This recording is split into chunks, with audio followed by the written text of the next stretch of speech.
Le maintien des filles à l'école est central dans tout ce que nous faisons comme effort de plaidoyer dans le domaine de l'éducation au Sénégal. Nous savons que le Sénégal est en train de mettre beaucoup d'argent, beaucoup de fonds dans l'éducation, notamment 25% de son budget national est alloué à l'éducation, mais la part des filles n'y est pas assez. Et donc nous, avec notre partenaire, la COSIDEP, nous œuvrons pour le maintien et la réussite des filles à l'école.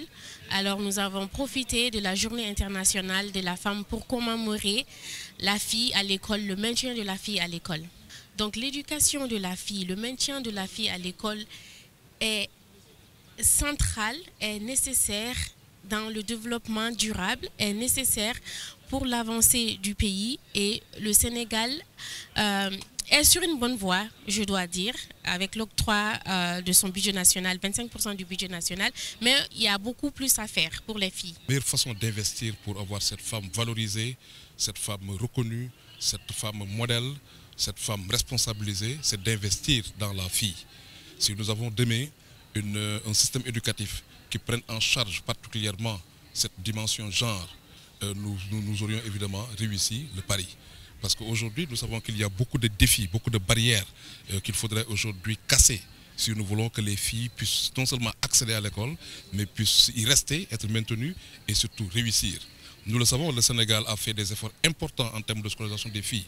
Aujourd'hui, le TBS est en faveur des filles au niveau du préscolaire comme de l'élémentaire, 51%, au niveau du moyen, 52%, mais plus on avance, moins on les ressent. Au niveau du secondaire, par exemple, elles sont encore à 45%, c'est encore pire au niveau du supérieur où elles sont autour de 35%.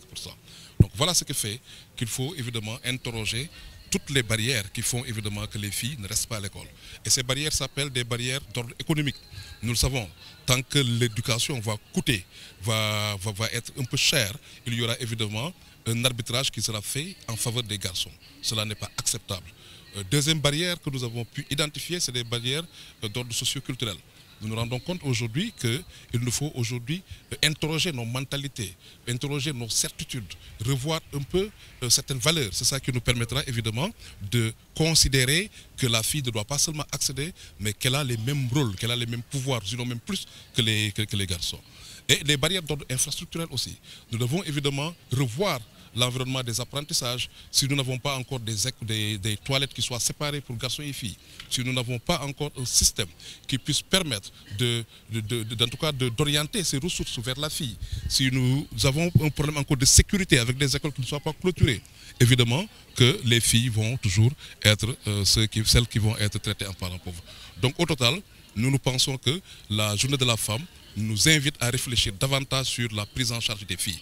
Et nous sommes entrés par des cas. Nous avons fait parler des cas, une fille qui déjà a abandonné l'école, nous a expliqué les raisons de l'abandon.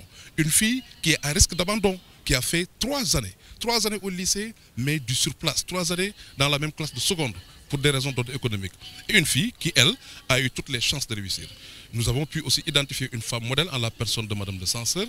Voilà donc, nous pensons aujourd'hui qu'un plaidoyer fondé sur l'exemple, un plaidoyer fondé sur des cas, sur de bonnes pratiques, pourrait nous permettre aujourd'hui de pouvoir nous rendre compte que nous avons encore des efforts à faire en matière, surtout en matière de prise en charge des plus démunis, des plus modestes. Je veux penser aux filles, je veux penser aux enfants qui vivent avec un handicap. Je conseille mes camarades, mes sœurs, d'apprendre, de faire tout pour réussir. Que la place de la fille n'est pas seulement à la maison.